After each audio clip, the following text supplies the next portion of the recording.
So moving on,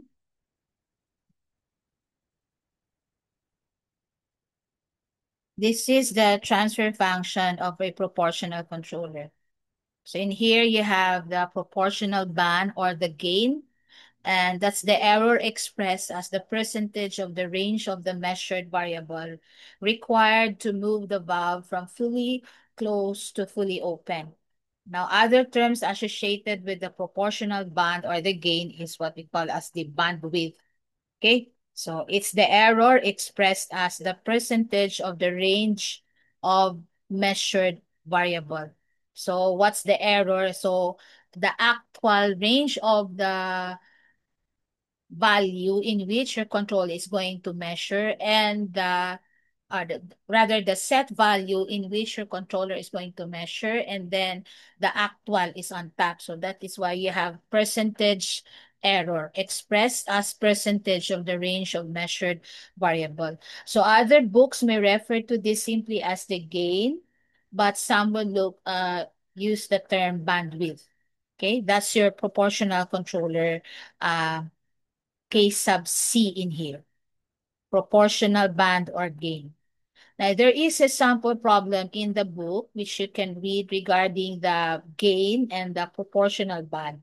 I will not have this discussed anymore because the detailed solution of that particular problem anyhow is in the text, and it's very, very simple. So that's your part for your SDL today. So you just have to read on the solution of this particular problem so we can move on with the next part on the slide. Now, under the types of controllers, so we have proportional control, and the second one is we have the on and off control.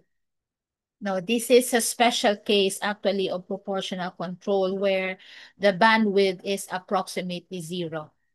So the final control element in this case acts like a switch, like on and off. Now, best exemplified by a thermostat in a home heating system. So a thermostat regulates, senses the temperature, and once it reaches a particular value, it turns off. So that is why it's on and off. So in itself, it has already the built-in range of temperature that's going to sense once a particular set temperature is reached, it's going to turn off. Once it's already way below the range, it turns on again. So that's the purpose of the thermostat. Now, the third type of controller is the proportional integral control. So the first type was the proportional control. The special type of proportional control, which is on and off control, was the second one. And then we go to this one.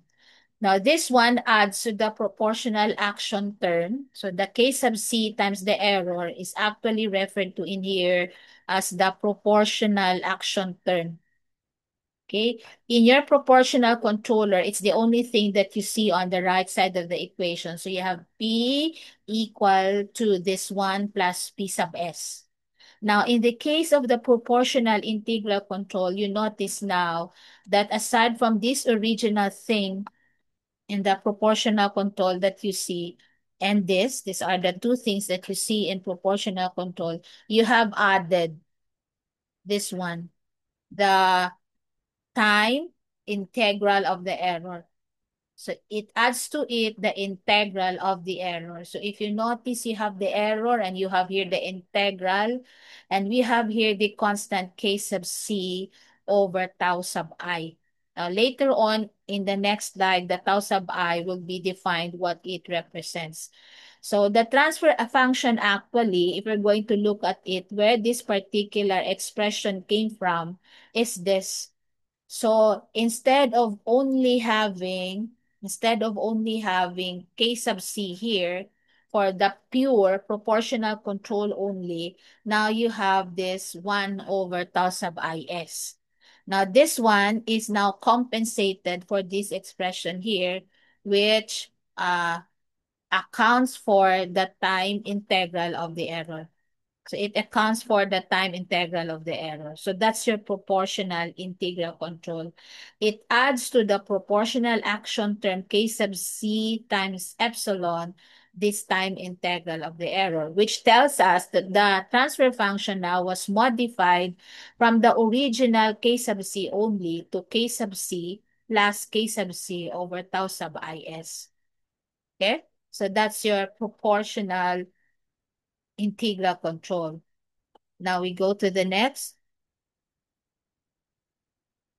Now there, in the previous slide, you could see that you have the presence of the tau sub I. And then one of the problems I think that I made for the previous batches then is I asked for what is this? So they forgot probably, or they don't pay much attention on what it represents. But actually, when you take the board exam, process control is simply more on definition of terms and very basic things that is needed on process control. So we call this the reciprocal of the time integral. So the reset rate, the reciprocal of the time integral. The time integral is this one, the original one. This except this particular expression. That's the time integral of the error. So its reciprocal after it has been evaluated is what we call as the reset rate, represented by tau sub I. Okay, the reset rate. So that's how it's called. Okay, just for your vocabulary in process control. Now, the fourth type of control is the proportional derivative control. I think it's already more or less expected that since it has the term derivative control there, instead of having the time integral of the error, you have now the derivative of the error. So you could see here, instead of, of having an integral expression for the error, now you have this, the derivative of the error in terms of time.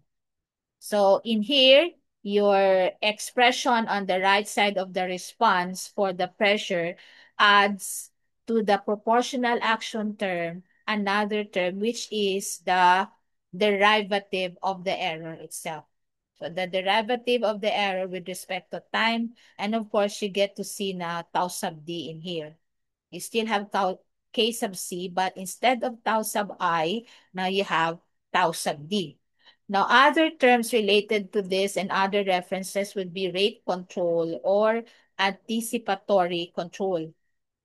Okay, the PD controller is referred to as the rate controller or the anticipatory controller.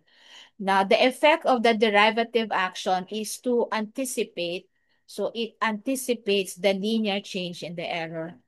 Not only does it compare the set value from the sense value, which is purely only the error, but it thinks of what if this error is going to have a linear change over time, something that is constant but linearly changing over time.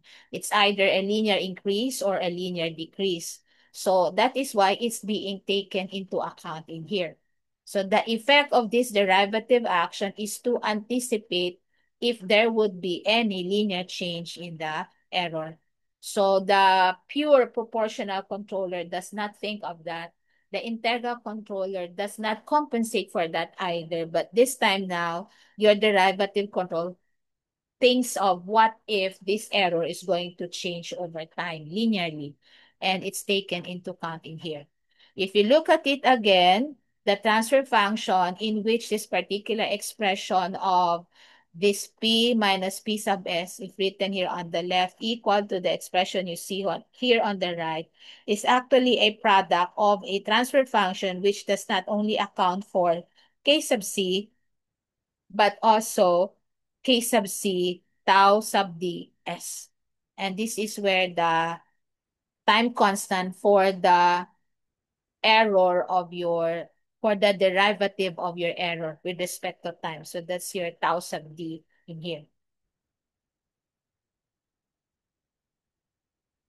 Furthermore, there is also what we call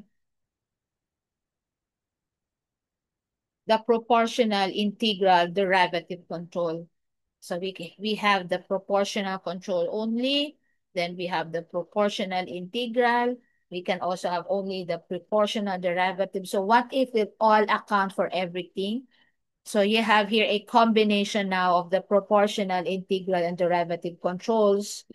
And the original K sub C E plus P sub S on the right now has these two added terms, the derivative of the error and the time integral of the error, which tells us that the original transfer function for this type of controller now accounts for the derivative of the error, the time derivative of the error, and its integral, time integral of the error. So both now are taken into account in here. So there is the changes in the type of controller over time. One controller is being modified, and there must be a reason for that. So what's the motivation behind this particular modification in our controllers? So this slide tells you the purpose of the motivation or the adding or the modification of the uh, controllers. So if it's only proportional control, no proportional integral, no proportional derivative, or no proportional integral derivative controller, what this does is this. It arrests the rise of the control variable and ultimately brings it to rest at a new steady state value. So if you only have proportional controller, you cannot expect that your control variable, once it deviated from its set value, will return to it after a very long time, even if all measures are already done by the controller itself. It will simply rest on a new set value. It will come to a new steady state value, but it will never come to your set value again. It will never go back to your set value again. So there is this term, what we call now offset, related to your proportional controller acting on your system. Offset is the difference in the new steady state value and the original value. So hindi gid siya magbalik kung ano ang set value nga na-set nga iya balikan. It will only have a new steady state value. It will acquire to it. What is good about this is your control variable will not perpetually either increase, masigi lang siya dako, masigi lang siya deviate as magmagnify siya, or magsigi siya gamay. So it arrests the rise or decrease also of your control variable and will let it rest on the new steady state value, but will never go back to the set value. Now, what about your proportional integral control? So it eliminates the offset. It will eliminate the offset. So wala na new steady state value. Your set point will really be reached by your control variable in spite of the disturbances that may cause it to change. Though that particular response is oscillatory. So meaning, if you're going to plot the response, it will still oscillate. However, it will uh, oscillate, and then however, what is good about it is the oscillation get attenuated. So magamay siya nga bagamay until wala na siya, nag-die down na siya sa original nga set value sa imo nga controlled variable. So the response is oscillatory but eliminates the offset. So that is the beauty of PI control. Now, what about the modification, the other modification? What about proportional integral and derivative control? So what if you have the PID? Because the PD, if you're going to look at it, simply thinks of what if there is this error is going to change also linearly. So that's the PD controller. But what if you have all of this taken together, PID in one controller? So the rise of the control value is arrested more quickly and returned to the set value with little or no oscillation. Okay naman tani si PI, kaso ma-oscillate siya anay. So it will take time before your control variable rather to return to its set value. In the case of PID, it will have this attenuation rate increase. That way there will be no oscillation, or if there is, there will only be lesser oscillation, and mabalik siya sa iya nga controlled uh, set point, or your controlled variable will go back to its set point. Now everything else in here that is being discussed in terms of the drive of modifying the type of controller in your physical system subjected to a particular type of input All of this now can be best explained by in the form of a graph. So this is a graph that shows everything from the real response to the response with a controller. So here in number one, you get to see that in this case, you don't have any control action done. So number one, none. So there's no control action done in number one. Now in number two, you could see that that's your proportional controller. The set value is here, and you notice that there's an offset. It will arrest the rise of your control variable, but it will rest on a new steady state value. So this is your offset. Your proportional integral control, number three, is this. So there is oscillation, and then dies down exactly where there is no error already. So this is zero error already. So wala na siya sang error. Number four, you see that's proportional integral derivative control. There's no oscillation. You can see as early as this time here, your offset is already zero. Whereas compared to three, it still oscillates until rest here to zero. So that's the purpose of having the controller modified over time to PID controller. In spite of the disturbances that may happen to your system that makes your control variable deviate from its set value, your PID controller arrests that particular increase in the value of your control variable and make it rest on the original set value. So this is your PID controller here, resting on at most a time equal to 8 minutes. This is for illustrative purposes already. If there's no control action done, so this is what happens to your control value. Whatever is the change that happened to it that caused it to change, it really is increasing here until after some time it gets equilibrated with your system already that it has this value for your control variable. Okay? So that's for the different types of controllers and how one is different from the other. Okay? So we're done for the day. You have any questions?